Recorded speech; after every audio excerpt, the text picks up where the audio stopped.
আসসালামু আলাইকুম। ডাচ বাংলা ব্যাংকের রকেট অ্যাকাউন্ট কিভাবে খুলবেন, হয়তো সেই প্রসেসটি আপনারা জানেন না, তবে এই ভিডিওতে আপনাদের দেখাবো কিভাবে আপনি খুব সহজেই ডাচ বাংলা ব্যাংকের রকেট অ্যাকাউন্ট করবেন। তবে তার জন্য আপনাদের একটি অ্যাপ্লিকেশনের প্রয়োজন পড়বে। আপনারা চলে আসবেন গুগল প্লে স্টোরে। গুগল প্লে স্টোরে এসে আপনারা সার্চ টাইপে লিখবেন রকেট। তো রকেট লেখার পর হচ্ছে আপনারা রকেট যে অ্যাপটি আছে সেই অ্যাপটি আপনারা ইনস্টল করে নেবেন। আমি অ্যাপটি ইনস্টল করে নিয়েছি, এখন আমি ওপেন করব। ওকে, তো ওপেন করার পর আপনি যে নাম্বারটি দিয়ে অ্যাকাউন্টটি খুলতে চান অবশ্যই সেই নাম্বারটি আগে থেকে সিলেক্ট করে রাখবেন। ওকে, এখন হচ্ছে আমি এখান থেকে অ্যালাউতে ক্লিক করব। অবশ্যই আপনারা যেই নাম্বারটি দিয়ে অ্যাকাউন্টটি খুলবেন সেই নাম্বারটি বা সেই সিমটি আপনার ফোনের মধ্যে লাগানো থাকতে হবে। ওকে, ওখান হচ্ছে এখান থেকে আমি স্কিপ এখানে ক্লিক করলাম। তারপর হচ্ছে এখানে আমি যেই নাম্বারটি দিয়ে অ্যাকাউন্টটি খুলতে চাচ্ছি সেই নাম্বারটি এখানে দিয়ে দিব। আপনারা আপনাদের নাম্বারটি দিয়ে দিবেন। ওকে, নাম্বারটি দিয়ে দেওয়া হয়ে গেলে তারপর এখান থেকে নেক্সট এখানে ক্লিক করবেন। তারপর এখান থেকে ইউ আন্ডারস্ট্যান্ড এখানে ক্লিক করবেন। তারপর হচ্ছে একটু ওয়েট করতে হবে, আপনাদের ফোনে একটি কল আসবে, সেই কলটিতে আপনাদের পিন সেট করতে হবে।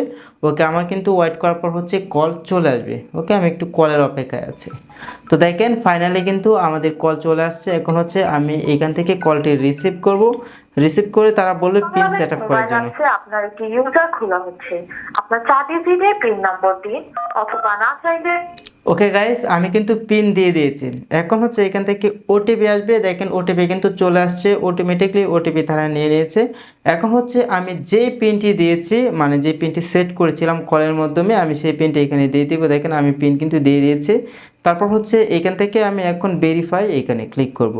ভেরিফাই ক্লিক করার পর তারপর হচ্ছে আবার আমি যে পিনটি দিয়ে অ্যাকাউন্টটি খুলেছি সেই পিনটি এখানে দিয়ে দিব।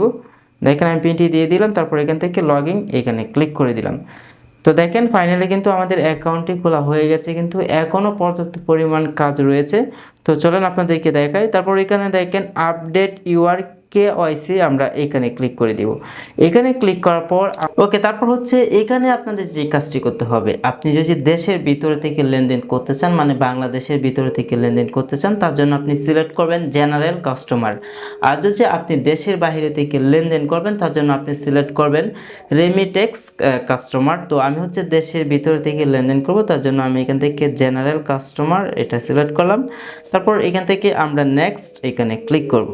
ওকে, তো নেক্সটে ক্লিক করার পর এখানে কিছু শর্তগুলি তারা দিয়ে দিয়েছে, দেখেন এগুলো আপনি চাইলে পড়তে পারেন। এগুলো ধরেন আমি পড়ে নিয়েছি। তারপর হচ্ছে এখান থেকে আমি আই এগ্রি এখানে ক্লিক করে দিব। আই এগ্রিতে ক্লিক করার পর এখন হচ্ছে আমাদের যে কাজটি করতে হবে, আমাদের এনআইডি কার্ডের যে ফ্রন্ট পার্ট আছে সেটা ফটো তুলতে হবে, পাশাপাশি আমাদের ব্যাক পার্টের ফটো তুলতে হবে। অবশ্যই আপনাদের এনআইডি কার্ড থাকতে হবে, এনআইডি কার্ড ছাড়া আপনি অ্যাকাউন্টটি খুলতে পারবেন না। ওকে, এখন হচ্ছে এখান থেকে আমি ক্যামেরা যে আইকন আছে এখানে ক্লিক করব। এখানে ক্লিক করার পর আমাদের পারমিশনটা দিয়ে দিতে হবে অ্যাপের। ওকে, তারপর হচ্ছে এখান থেকে আমাদের ক্যামেরাটা চলে আসবে। এখন হচ্ছে আমরা একটা ফটো তুলবো এনআইডি কার্ডের। ওকে, আমি ফটোটি তুলে নিয়েছি ফ্রন্ট পার্টের। এখন হচ্ছে আমি এই টিক মার্কে ক্লিক করব। ক্লিক করার পর আমি ঠিকঠাক পজিশনে আমি যে এনআইডি কার্ডের কপিটা আছে সেটা বসিয়ে দিব। তারপর এখান থেকে আমি এই টিক মার্ক এখানে ক্লিক করে দিব। তারপর হচ্ছে সেমভাবে আমি ব্যাক পার্টের ফটো তুলব। ওকে, ফটোটি তোলা হয়ে গেলে তারপর এখান থেকে আবার এই টিক মার্ক এখানে ক্লিক করে দিবেন। তারপর হচ্ছে ঠিকঠাক পজিশনে আপনি আবার এই ব্যাক পার্টের ফটোটি বসিয়ে দেবেন। তারপর এখান থেকে এই টিক মার্কে ক্লিক করবেন। তারপর এখান থেকে নেক্সট এখানে ক্লিক করে দেবেন।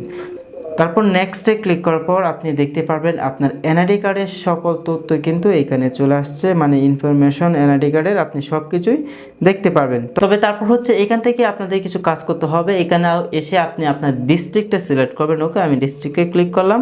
আমার ডিস্ট্রিক্ট হচ্ছে ঢাকা, আমি এখান থেকে ঢাকা সিলেক্ট করে দিলাম।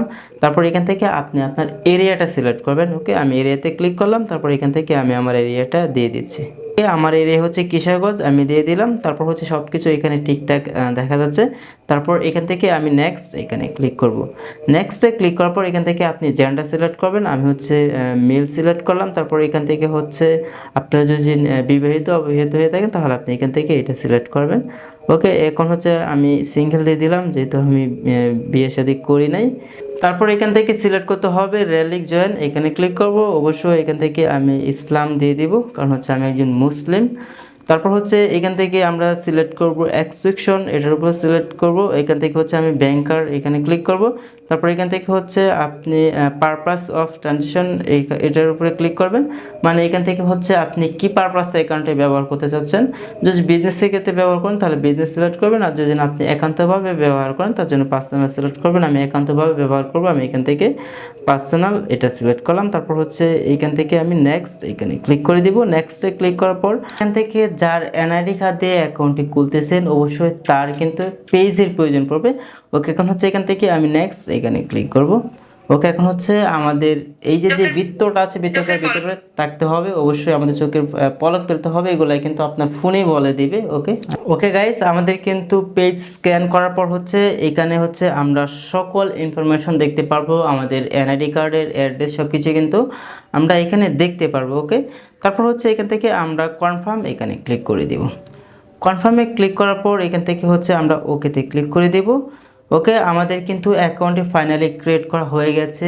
এখন হচ্ছে রকেটের যে প্রতিনিধি আছে বা রকেটের যে অ্যাকাউন্টের যে অফিসিয়ালি যেইভাবে তারা পরিচালনা করে, তারা হচ্ছে এখন আমাদের সকল অ্যাড্রেস বা সব কিছু তারা চেক করবে, যাচাই করে দেখবে। যদি আমাদের সব কিছু ঠিকঠাক থাকে তাহলে কিন্তু তারা অ্যাকসেপ্ট করবে। অ্যাকসেপ্ট করার পর থেকে হচ্ছে আমরা এই অ্যাকাউন্ট দিয়ে লেনদেন বা সব কিছু করতে পারবো। এটা একেবারে সিম্পল ব্যাপার। আপনি যদি সব কিছু ঠিকঠাক দিয়ে থাকেন তাহলে অবশ্যই আপনার অ্যাকাউন্টটি অ্যাপ্রুভ করা হবে।